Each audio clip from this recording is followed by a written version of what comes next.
Views of Faisal محمد کے واجب الاحترام subscriber اور ویورز کی خدمت میں سلام عرض ہے۔ کل سپریم کورٹ میں جو کچھ ہوا آپ نے دیکھا، پریکٹس اینڈ پروسیجر بل کی کارروائی براہ راست دکھائی گئی، اس حوالے سے میں نے آپ کو بتایا تھا۔ اور اس کے بعد پھر قاضی عیسیٰ نے عدالتوں کے حوالے سے اہم اجلاس بھی طلب کیا ہے، اور وہ اجلاس جو ہے بینچز کی تشکیل اور زیر التوا مقدمات کے حوالے سے ہے۔ بہرحال اگر لب لباب دیکھا جائے تو جس طرح سارے لوگ اس وقت تجزیہ نگار بھی کہہ رہے ہیں اور خبریں بھی آ رہی ہیں، پاکستان کا ٹی وی بھی ایک جیسچر شو کر رہا ہے کہ بہت اچھی چیز تھی، بلا شبہ ہم نے بھی کل کہا تھا کہ ایک اچھا اقدام ہے پروٹوکول کا خاتمہ ہونا یا ایسی چیزیں جس سے کہ کوئی ایک انفیریورٹی جسے کہتے ہیں نا کہ ایک یا علیحدہ بالکل ایک منفرد قسم کا اگر کسی کا کوئی ایک شاہانہ انداز یا ایک اسپیشل اس کی اگر کوئی ایک نظر آتی ہو تو اس کو انہوں نے رد کرنے کے لیے کہا ہے کہ میں مطلب وہ گاڑی نمبر 1 استعمال نہیں کروں گا اور فلاں فلاں فلاں اچھی چیزیں ہیں۔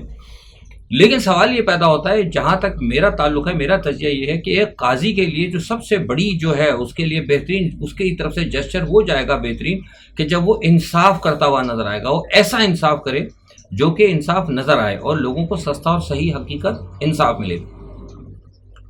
دیکھیے لائیو کوریج کے بعد اچھی بات ہے، میں نے کل بھی کہا تھا، اور وہ خاتون کو کھڑا ہونا وہ بھی اچھی بات ہے، ہم اس کی بھی وہ کرتے ہیں، کیونکہ ایسے بہت سارے لوگوں نے کہا تھا دوبارہ اس چیز پہ پوچھ رہے تھے کہ ہم بتا چکے ہیں کہ وہ کوئی اس میں برائی کی بات نہیں ہے،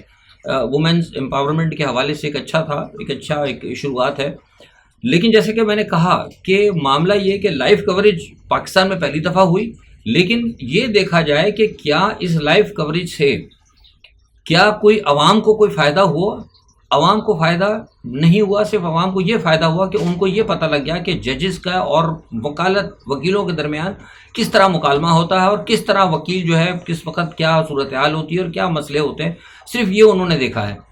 لیکن میں یہ سمجھتا ہوں، میرا تجزیہ اس پہ یہ ہے کہ اگر آپ نے لائیو، ظاہر سی بات ہے تو ہم پہلے بھی کل بھی میں نے آپ کو بتایا تھا کہ وہ سارے مقدمات اب لائیو نہیں دکھائیں گے، لیکن ان کا کہنا تھا کہ پبلک سے متعلق ہے، تو میں سمجھتا ہوں کہ اس وقت اگر کوئی لائیو مقدمہ اگر ان کو دکھانا ہے اگر صحیح معنوں میں جس میں پہ پبلک کے انٹرسٹ کی بات ہے، تو وہ 9 مئی کا جو واقعہ ہے نا اس کو ضرور دکھائیں، کیونکہ دیکھیں 9 مئی کا واقعہ ایک ایسا واقعہ ہے، اب قطع نظر اس کے میں اس بات نہیں کروں گا کہ عمران تھے یا نہیں تھے، مجھے نہیں پتا، یہ اداروں کو پتا ہوگا، جنہوں نے کیس بنایا ان کو پتا ہوگا، لیکن 9 مئی کے واقعے کے اندر کہیں نہ کہیں عوام براہ راست متاثر ہوئے ہیں، نہ صرف عوام متاثر ہوئے بلکہ ایک عوامی لیڈر بھی بہت بڑا وہ بھی متاثر ہوا ہے، ہزاروں کی تعداد میں لوگ اس وقت بھی بند ہیں، فیملیز اس کی وجہ سے ڈسٹرب ہو گئی اور ٹھیک ٹھاک ڈسٹرب ہو گئی ہیں۔ وہ کل ایک بچے کی بھی آپ کو پتا ہے اسی حوالے سے وہ بھی بیچارہ اپنی زندگی کی بازی ہار گیا۔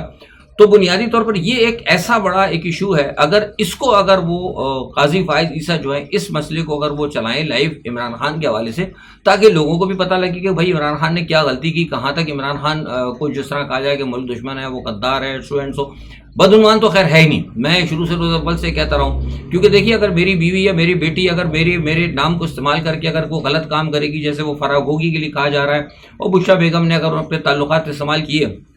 تو اس میں عمران خان کا کوئی وہ نہیں ہے۔ ہاں ٹھیک ہے، یہ ہو سکتی ہے کہ عمران خان صاحب کو یہ کہہ سکتے ہیں کہ بھائی آپ تھوڑے سے غفلت کا مرتکب ہوئے، لیکن براہ راست یہ بات جو ہے نا عمران خان کو کہیں بدعنوان ثابت نہیں کرتی۔ تو میں سمجھتا ہوں کہ یہ اگر کچھ اس قسم کی بات کریں گے تو پھر قاضی فائز عیسیٰ جو ہے وہ کچھ نظر آئیں گے، لیکن اس تمام صورتحال کے بعد میں پھر آپ سے ہی کہہ رہا ہوں کہ قاضی فائز عیسیٰ سے لوگ توقعات وابستہ نہ کریں، یہ میں نے آپ کو بڑی اہم خبر دے دی ہے، اور میں جب بھی وہ بات کرتا ہوں تو پھر آپ کو پتا ہے کہ بلا وجہ نہیں کرتا، اور الحمدللہ ہم جو بات کہتے ہیں نا وہ انشاءاللہ کچھ دنوں بعد آپ کو روز روشن کی طرح آپ کو نظر آئے گی۔ قاضی فائز عیسیٰ سے لوگ توقعات وابستہ نہ کریں۔ اگر عوام از خود مہنگائی کے حوالے سے اور اپنے لیڈر کے حوالے سے اور جو بھی معاملات ہیں ان کے لیے اگر وہ از خود سڑکوں پر اگر آئے،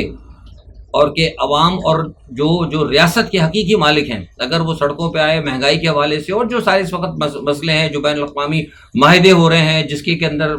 آگے جا کے عوام کو بھگتنا پڑے گا، اگر اس حوالے سے اگر عوام آئی تو قاضی فائز عیسیٰ جو ہیں ہو سکتا ہے کوئی ہمت پکڑ کے کوئی بڑے فیصلے کریں، ورنہ ادروائز قاضی فائز عیسیٰ عوام کے حوالے سے الیکشن کو چھوڑ دیں، الیکشن اب اتنا ایشو نہیں رہا، کیونکہ اگر عمران کو اب جیل میں ڈال دیں، عمران کی پارٹی کی ٹوٹ پھوٹ کر دیں تو پھر ایسے الیکشن کو تو مسئلے کوئی نہیں، الیکشن ڈیلے ہی انہوں نے اس لیے کیے تھے کہ عمران خان کو منظر سے ہٹانا تھا۔ اب عمران خان کو جیل میں رکھ کے یا اسے سزائے موت یا اسے سزائے 14 سال یا 20 سال کی سزا دے کے اگر الیکشن کرائے تو پھر فائدہ کیا ہوا؟ اصل تو مسئلہ یہ تھا کہ جو پی ٹی آئی کی ڈیمانڈ تھی، جو عوام کی ڈیمانڈ تھی کہ ہم اپنے لیڈر کو جس کے ساتھ زیادتی ہوئی ہے ہم اس کو اقتدار میں دیکھنا چاہتے ہیں، اگر وہ ٹھکرا دیا اور اس کے بعد اگر آپ نے 3 مہینے میں الیکشن بھی کرا دیا تو کیا فائدہ ہوا؟ مطلب یہ نا کہ آپ نے سونا تو دے دیا لیکن سونے کی چھری آپ نے پیٹ میں مار دی، تو ایسا سونا کس کام کا؟ تو کہنے کا مقصد یہ ہے کہ اگر میں جو تجزیہ دے رہا ہوں آپ کو وہ یہ ہے، میری ایک تحقیق بھی ہے اور میرے جو پلس جو میرے اپنے ہے رابطے، وہ یہ کہتے ہیں کہ اگر عوام نہیں نکلی اور تو پھر وہی یہ قاضی فائز عیسیٰ بھی اسی قسم کے ہومیوپیتھک فیصلے کریں گے، لیکن قاضی فائز عیسیٰ آپ کو اداروں کے لیے ایسے فیصلے کرتے نظر آئیں گے جن کو کہا جا سکتا ہے کہ ان کو وہ اینٹی بایوٹک ٹریٹمنٹ دے رہے ہیں۔ آپ سمجھ گئے، میں بہت محتاط الفاظ میں بہت بڑی بات کر گیا ہوں، سمجھنے والے سمجھ جائیں گے۔ یعنی اگر عوام نہیں ہوئی، عوام اگر سامنے نہیں آئی، اگر عوام کی طرف سے کوئی ریئیکشن نہیں آیا تو عمران خان اور عوامی حوالے سے سارے فیصلے ہومیوپیتھک ہوں گے، لیکن اداروں کے حوالے سے اور جو اداروں کے مفادات ہیں اور جو پی ڈی ایم جو کچھ کر کے گئی ہے، جو بھی معاملات ہوئے اس حوالے سے جو فیصلے ہوں گے وہ ان کو اینٹی بایوٹک کے ذریعے ان کے لیے اینٹی بایوٹک ٹریٹمنٹ ہوگا۔ آپ اس سے زیادہ میں بات نہیں کروں گا۔ اچھا آگے بلاول صاحب اور زرداری صاحب کے حوالے سے، بلاول صاحب آج مسلسل لیول پلیئنگ وغیرہ کی بات کر رہے ہیں۔ دیکھیے میں نے ایک بات آپ کو ابھی پہلے بھی کہی تھی اور بتا رہا ہوں کہ زرداری صاحب اور بلاول کے درمیان تھوڑا سا اس وقت فرق ہے۔ بلاول چاہتے ہیں کہ فوری طور پر الیکشن ہو جائے کیونکہ وہ ان کو کوئی پرابلم نہیں ہے، کیونکہ وہ بذات خود وہ سمجھتے ہیں کہ بھائی یہ بدعنوانی کا مسئلہ ہے، لوگ پکڑے دھکڑے جائیں گے تو ٹھیک ہے، جنہوں نے بدعنوانی کی وہ پکڑے جائیں، بھائی انہوں نے تو نہیں کی۔ لیکن زرداری صاحب کا جو معاملہ ہے، زرداری صاحب کی چونکہ پیچھے کے ماضی تھوڑا سا کالا ہے، تو وہ کوشش یہ کر رہے ہیں کہ اداروں کے ساتھ یا کوئی بھی ادارہ ہو، میں کسی خاص مخصوص ادارے کی بات نہیں کر رہا، کوئی بھی ادارہ ہو سکتا ہے، الیکشن کمیشن ہی ہو سکتا ہے، جو چاہتے ہیں کہ الیکشن کو پرولونگ کیا جائے، تو وہ اس وقت اپنی بچت کی خاطر اس کو یہ کہہ رہے ہیں، اور وہ کہہ رہے ہیں کہ نہیں جی پہلے معاملات کو درست کرنا چاہیے، پہلے معاشی صورتحال درست ہونی چاہیے، پھر ہمیں انتخابات میں۔ بھائی معاشی صورتحال کیسے درست ہوگی؟ کسی نے آپ کو پیسے نہیں دینے، میں آپ کو بہت پہلے بتا چکا ہوں، آپ کو کسی نے پیسہ نہیں دینا، آپ نے اپنی چیزیں بیچنی ہے، آپ نے ریکارڈ کا سودا کرنا ہے، آپ نے اپنی زمینیں دینی ہے، آپ نے پی آئی اے بیچنے، اپنے تمام چیزیں آپ نے بیچنی، اور کہیں سے آپ کو پیسے ملیں گے تو ملیں گے، لیکن آپ کو کسی نے معیشت کی، آپ کو پاکستان کو کسی نے کوئی مدد نہیں کرنی۔ میں پہلے بھی بتا چکا اور میں اپنی اس خبر پہ سٹینڈ کرتا ہوں۔ تو یہ بات کہنا کہ جناب وہ معیشت بحال ہوگی، معیشت صرف ایک ہی صورت میں بحال ہوگی، اور وہ بحال ہوگی کہ آزادانہ فیئر الیکشن کرایا جائے، اور جیسے میں نے کہا تھا کہ تمام ان لیڈروں کو جو بدعنوانی میں، چاہے وہ زرداری صاحب ہوں، چاہے نواز شریف ہوں، جو کوئی بھی ہوں، ان کو پکڑا جائے۔ اگر عمران نے بدعنوانی کی ہے تو اس کو بھی گرفت میں لیا جائے، بدعنوانوں کو علیحدہ کرے، اور علیحدہ کر کے اس کے بعد تمام سیاسی پارٹیوں کو آزادانہ طور پر جو صاف ستھرے لوگ ہیں ان کو الیکشن کرائے جائیں، پھر تو یہ ملک کے حالات درست ہوں گے۔ پاکستان سے جو ریمیڈنس رکی ہوئی، جو فارنر جو پاکستان بیٹھے ہیں تارکین قدم، وہ بھی پیسہ بھیجیں گے، اور جو دوسری جو ہمارے ممالک ہیں وہ بھی یہاں پر، دوسرے دوست ممالک بھی یہاں پہ انویسٹمنٹ کے لیے آئیں گے، کیونکہ یہ ان کی آواز ہے جو میں آپ کو بتا رہا ہوں۔ وہ یہ سب چیزیں جو مفروضے کر رہے ہیں نا کہ وہ یہاں سے پیسے آ جائے گا، ہم یوں بیچ دیں گے، اس سے لے لیں گے، اس کی ٹوپی اس کے سر، اس کی ٹوپی اس کے سر، اس سے یہ جو ہے نا، یہ میں آپ کو بتا رہا ہوں کہ جو فورن جو ہمارے دوست ہیں وہ ان تمام باتوں سے مطمئن نہیں ہے، اور یہی وجہ ہے کہ ان کا چنانا نہیں تھا، یہی وجہ ہے کہ ایم بی ایس بھی نہیں آیا، اور نہ ابھی تک کوئی پاکستان کے اندر کوئی بڑی شخصیت یہاں پہ آ رہی ہے۔ وہ کہ ہمارے وزیر اعظم صاحب نیو ایئر جاتے پھرے، وہ ایک علیحدہ بات ہے، اس کی کوئی اہمیت نہیں ہے۔ بڑا کہا جا رہا ہے کہ وہ جناب جائیں گے، وہ لوگوں سے ملیں گے، وہ پتہ نہیں وہ کونے میں کھڑے ہوں گے، اکثر تو لوگ ان کو جانتے ہی ہوں گے، وہ کہیں گے پتہ نہیں کون کھڑا ہوا ہے، وہاں سے ہو سکتا ہے کوئی تعارف کرا دے پاکستانی فلیگ سے، جہاں ہیڈ آف دی اسٹیٹس کھڑے ہوں، تو مائنڈ بھی کہ لوگ ان کو ریکگنائز کر لیں کہ بھئی یہ کون ہے، ادروائز اس وقت تو حال بس ایسی ہے کہ پھرتے ہیں امیر خوار، کوئی پوچھتا نہیں۔ اچھا دوسری جناب یہ ہے کہ میاں نواز شریف کے بارے میں کہا ہے کہ وہ 31 اکتوبر کو مینار پاکستان پہ نازل ہوں گے۔ بڑی کمال بات ہے یار، ایک بندہ جو مفرور ہے اس کو سیدھا آنا چاہیے تھا جیل کے اندر۔ اب ٹھیک ہے لے کے آ رہے ہیں، مجھے پتا ہے حکومت پاکستان کی طرف سے موجودہ جو ہے ان کے لیے سارا سب کچھ بچھایا گیا ہے، تو کم از کم یار اتنی تو قانون کی وہ رکھ لینا بھائی۔ یہ قاضی صاحب کیا کہتے ہیں، قاضی فائز صاحب کتنی وہ قانون کی وہ کرائیں گے کہ کہا جا رہا ہے کہ وہ جناب وہ سیدھا وہاں پر آئیں، بھائی وہاں پر کیوں آئیں گے؟ ان کو سیدھا آنا چاہیے، ایئرپورٹ سے سیدھا ان کو جانا چاہیے کہ عدالت میں پیش ہوں، عدالت میں پیش ہو کر اپنی بیل کرائیں، ٹھیک ہے جیسے بھی یہ غلط طریقے سے ہوگا، جو بھی ہوگا کمپرومائز ہوگا سارا، لیکن وہاں جائیں، جا کے ایک اچھا جسٹر شو کریں۔ یہ تو مطلب عدالتوں کو مطلب اور مزید بے توقیر کرنے والی بات ہے کہ وہ سیدھا وہاں جائیں گے اور وہاں سے جا کے پھر وہ تقریر کریں گے۔ بہرحال تو یہ میں سمجھتا ہوں کہ میرے نزدیک یہ بہت غلط چیز ہے، اس سے کوئی اچھا مزید جو ہے اچھا پیغام نہیں جائے گا۔ دوسری بات، عمران خان کی سسٹر جو ہے علیمہ خان، وہ گئی تھیں آج بہن ہماری دہشت گردی کی عدالت کے اندر، وہاں جا کے انہوں نے ریکویسٹ کی کہ بھائی میں تو جناح ہاؤس کے اندر تھی نہیں اور نہ میں وہاں پر موجود ہی نہیں تھی، اس کے باوجود میرا نام ڈال دی گیا۔ تو میں اپنی بہن سے پوچھنا چاہوں گا کہ عمران خان کون سے جناح ہاؤس میں تھے؟ عمران خان بھی تو جناح ہاؤس میں نہیں تھے نا، وہ تو بیچارہ اندر تھا اس وقت، لیکن اس کو بھی فٹ کر دیا انہوں نے. تو یہاں مسئلہ یہ نہیں ہے کہ وہاں کون تھا یا نہیں تھا، وہاں مسئلہ صرف یہ ہے جو مغرب کی طرف سے آرڈر ہوا ہے کہ جو عمران خان کے ساتھ ہے، جو عمران خان کا قریبی ہے، کوئی بھی ہو ایکس وائی زیڈ، اس کو سب کو فٹ کرو. سیدھی سی بات ہے. اور یہ جو بات کہیں جا رہی ہے، ابھی آپ کو میں بتاؤں کہ بہت سارے آج ابھی کئی میں آیا تھا، کئی لوگوں نے مجھے بھی ابھی میں نے دیکھا، میں مصروف تھا کہ تو مجھے دیکھا کئی لوگوں نے میسج بھیجے تھے کہ جناب وہ جنرل فیض حمید بھی گرفتار ہو رہے ہیں اور باجوہ صاحب بھی گرفتار ہو رہے ہیں. دیکھیے میں نے میرا اخبار میں اخباری اسٹیٹمنٹ بھی میں نے پڑھے، میں نے یہ بات آج کہہ رہا، میں نے بہت پہلے کہہ دی تھی. جنرل فیض کو اور جنرل حمید کو، جنرل فیض حمید کو اور باجوہ صاحب کو گرفتار کرنا اتنا آسان نہیں ہوتا. لیکن اگر جو کہا جا رہا ہے کہ میاں صاحب کی خواہش پہ، نہیں، یہ بالکل غلط بات کریں سارے تجزیہ نگار. میاں نواز شریف کی ویسے اب ضد ہے، میاں نواز شریف دکھانا چاہتے ہیں، لیکن بنیادی طور پر جنرل فیض کو اگر کوئی گرفتار کرانا چاہتا ہے یا جنرل فیض سے اگر کوئی شخص ناراض ہے تو وہ ادارہ جو ہے وہ ہے مغرب. کیونکہ مغرب کے تئیں، میں آپ کو پہلے بھی خبر دے چکا ہوں اور کنفرم کر رہا ہوں، کیونکہ مغرب کے تئیں وہ یہ سمجھتے ہیں کہ جنرل فیض واحد وہ شخص ہے جس نے کہ عمران خان کو سپورٹ کیا اور جس نے کہ عمران خان کو اسٹینڈ کیا ایک اینٹی ویسٹ نیریٹو لینے پر. حالانکہ میں اس کو اینٹی ویسٹ نیریٹو نہیں کہوں گا، وہ انہوں نے غیر جانبدار نیریٹو لینے کے لیے کہا تھا کہ یار آپ روس کے ساتھ، چین کے ساتھ، سب کے ساتھ چلیں. اور پھر انہوں نے کہا تھا کہ اگر آ جاتے ہیں اور ہم اگر آگے چلے اس طرح، تو پھر ہم یہ کہ پاکستان کا غیر جانبدار امیج لے کے چلیں گے، جس طرح کی میرے پاس جو معلومات ہیں جنرل فیض کے حوالے سے. لیکن اب جہاں تک بات ہے جنرل باجوہ کی، جنرل باجوہ کو کوئی کمائی کا لال مجھے نہیں لگتا کہ گرفتار کرے، کیونکہ جنرل باجوہ نے جو کام کیا ہے مغرب کے لیے، اس کے لیے ان کو فوراً کہہ دیا تھا کہ اس کو کوئی ہاتھ نہیں لگا. یہ بات میں پہلے کہہ چکا ہوں اور یہ آپ دیکھ سکتے ہیں، یا آج یہ ساری باتیں کر رہے ہیں، میں باتیں بہت پہلے بتا چکا ہوں.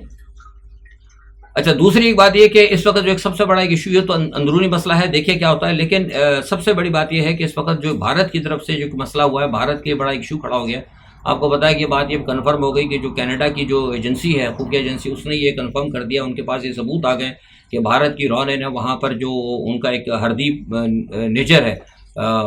خالستان کا جو ایک لیڈر ہے اور کینڈیڈیٹ نژاد تھا، وہ کینیڈین نیشنلٹی، اس کو وہاں پہ انہوں نے قتل کروا دیا. تو بھارت کے والے سے پہلے بھی کچھ اس قسم کے کام آتے رہے. میں ملکوں کا نام نہیں لوں گا، کچھ پتہ لگا ہے کہ انہوں نے اس طرح کی حرکتیں کرتے رہے. لیکن یہ ہے کہ اس مرتبہ یہ مجھے لگتا ہے یہ معاملہ ان کے گلے پڑ جائے گا، کیونکہ اس کی وجہ یہ ہے کہ جب G20 کا جو اجلاس ہوا تھا، G20 کے اجلاس میں جا کر انہوں نے بات کی تھی جسٹن ٹروڈو نے، اور ان کو کہا تھا کہ ایسا مسئلہ ہے اور ہمارے پاس ایسی ثبوت ہے اور ہم اس کو چاہتے ہیں کہ آپ اس کو تھوڑا سا دیکھیں. تو اگر اس وقت مودی صاحب اگر وہ کہہ دیتے کہ ہاں بھائی ہم دیکھیں گے، لیکن مودی صاحب چونکہ اس وقت وہ دیکھ رہے ہیں کہ ہواؤں میں اڑ رہے ہیں. آپ نے دیکھا اس وقت ان کی معیشت اوپر جا رہی ہے، وہ سب جگہ کہہ رہے ہیں کہ میں ہر جگہ کام کرنے کے لیے تیار ہوں، اور امریکہ کو بھی اور ان کو سب کو، وہ کسی کو خاطر میں نہیں لا رہے. G20 میں بھی وہ ان کی واہ واہ ہو رہی ہے، برکس کے اندر بھی ان کی واہ واہ ہو رہی ہے، خطے کے اندر بھی ان کی واہ واہ ہو رہی ہے. سب جگہ ان کو ان کو اس وقت جو ہے آشیرواد پتہ نہیں وہ کہاں سے ان کی گڈی اڑی بھی ہے. تو اس لیے انہوں نے اس کو بھی خاطر میں نہیں لایا، جس کو انہوں نے آ کے برا بنایا اور انہوں نے آ کے اپنی پارلیمنٹ میں یہ بات کر دی. تو اب مسئلہ یہ ہے کہ اب یہ معاملہ جو ہے بہت گمبھیر ہو گیا، اور وہ کہتے ہیں کہ اس معاملے کو جو ہے اقوام متحدہ میں لے کے جائیں گے، نیو یارک میں بھی ڈسکس کیا جائے گا. آسٹریلیا نے بھی اس کے اوپر تھوڑی سی مذمت نہیں بلکہ ٹھیک ٹھاک مذمت کی ہے. ایون بائیڈن نے کہہ دیا کہ اب اس معاملے کے اوپر ہم ساتھ ہیں. تو بلا شبہ ہم بھی مذمت کرتے ہیں کہ یہ تو ایک بڑی غلط بات ہے، اور ہم شروع سے کہتے ہیں کہ دنیا کی جتنی بھی ریاستیں ہیں ان کو چاہیے کہ اپنی ٹیریٹری کے اندر جو غیر ملکی آتے ہیں یا کہیں سے بھی آئیں ہیں یا نہ بھی آئیں، تو کسی بھی غیر ملکی کو کسی بھی ان کی ٹیریٹری میں یا جا کے کسی اور کی ٹیریٹری میں جا کے نشانہ بنانا، ہٹ کرنا انتہائی غلط اور بالکل ہی قابل مذمت ہے اور بین الاقوامی قوانین کے جو ہے منافی ہے. تو میں سمجھتا ہوں کہ یہ چیز جو ہے نا بھارت کے زبردست گلے پڑے گی. لیکن شاید ہو سکتا ہے کہ یہ جو معاملہ اس وقت ہوا ہو، تو اب یہ بھی تھا نا، اس لیے اس کو اشارہ جا رہا ہے کہ بھارت، آپ میں نے جیسے کہا نا کہ بھارت کی گڈی بہت زیادہ اڑ گئی تھی، تو یہ لوگ محسوس بھی کرنے لگے تھے کہ بھارت جو ہے نا اپنے آپ کو شاید کوئی علاقے کا، جسے کہتے ہیں کہ کچھ لوگوں نے تھوڑی سی اجازت دی ہوتی ہے بڑی طاقتوں نے کہ چلو بھائی جاؤ کھل کر کھیلو، تو بعد میں سمجھنے لگے کہ میں ہی چیمپئن ہو گیا ہوں. تو میں سمجھتا ہوں کہ شاید تھوڑا سا ان کے کان کو ٹائٹ کرنے کے لیے، تھوڑا سا چابی کہتے ہیں چابی تھوڑی سی ٹائٹ کرنے کے لیے یہ ایشو جو ہے شاید آ گیا ہو سامنے. تو یہ ایک میرا خیال ہے، ہو سکتا ہے. لیکن بہرحال ایک قابل مذمت اقدام ہے. نیو یارک کے اندر جو ہے بہت زیادہ آپ کو پتا ہے کہ اس وقت وہ وہاں پہ ہو رہی ہے اقوام متحدہ کی جنرل اسمبلی کا اجلاس. ہمارے وزیر اعظم صاحب بھی گئے ہیں، میں پہلے بتا چکا ہوں. وہاں پہ اور لوگ بھی آ رہے ہیں، ان کی ملاقاتیں ہوں گی. بہرحال یہ کہ ابراہیم رئیسی صاحب بھی گئے ہیں، رئیسی صاحب کی ملاقات ہوگی. ایران کی رہنماؤں سے، اور سب سے بڑی بات یہ ہے کہ بشر الاسد صاحب کے بارے میں پتہ لگا کہ وہ بھی چائنا جا رہے ہیں۔ مطلب کہنے کا یہ ہے کہ دنیا کے اندر بڑی بڑی چیزیں ہو رہی ہیں، بڑے معاملات ہو رہے ہیں، لیکن ہمارے یہاں جو ہے نا صرف معاملہ ایک ہی ہو رہا ہے، اور وہ یہ ہے کہ عمران خان کو جو ہے نا فند علما کرنا۔ یعنی ہمارے پاس وہی اقوام متحدہ ہے، ہمارے پاس وہی جنرل اسمبلی ہے، ہمارے پاس برکس بھی ہمارے عمران خان ہے، ہمارے پاس کیا کہتے ہیں وہ G20 بھی عمران خان ہے، ہمارے پاس سب کچھ عمران خان ہے۔ مطلب عمران خان کو آپ نے فنا کر دیا تو سمجھے سب جگہ آپ آ گئے، سب کچھ آپ نے کر لیا۔ ہمیں دنیا کی کسی کی کہیں کوئی فکر نہیں ہے۔ اقوام متحدہ کے سیکرٹری جنرل انتونیو گوتریس نے ایک بات بڑی کہی ہے، جو بات ہم ہمیشہ کہتے رہے، آج انہوں نے کہا کہ میرے پاس تو جناب کوئی بھی اختیار نہیں ہے، میرے پاس کوئی بھی پاور نہیں ہے۔ یہ بڑی بات ہے، اور یہ وہی بات ہے جو شروع سے آج سے کئی سالوں سے ہم کہتے رہے کہ اقوام متحدہ در حقیقت ایک خالی پلیٹ فارم ہے، اصل پاور جو ہے نا وہ امریکہ کے ہی پاس ہے۔ اقوام متحدہ ہو گیا، ورلڈ ہیلتھ آرگنائزیشن ہو گیا، جتنی بڑی بڑی تنظیمیں ہیں، IMF ہو گیا، ورلڈ بینک ہو گیا، یہ ساری کی ساری امریکہ کے ماتحت ہے۔ یہ بس آج جو بات UN سیکرٹری جنرل نے کی نا، اس کو اگر آپ سمجھ لیں کہ انہوں نے کہا کہ ہم بس صرف ایک آواز ہیں، تو بس آپ سمجھ سکتے ہیں کہ پھر آواز جو ہے نا، پھر جنگل کے اندر آواز کی کیا حیثیت ہوتی ہے جب تک آواز کے کو اگر کوئی سننے والا نہ ہو۔ تو اس آواز کے اندر چونکہ پاور نہیں ہے، تو لہٰذا اس آواز کو کوئی سنتا نہیں ہے۔ وہی آواز سنی جاتی ہے جس آواز کے اندر طاقت ہوتی ہے، بغیر طاقت کی آواز کی کوئی حیثیت نہیں ہوتی۔ آج کے لیے اتنا ہی، اپنا بہت خیال رکھیے گا، اللہ حافظ۔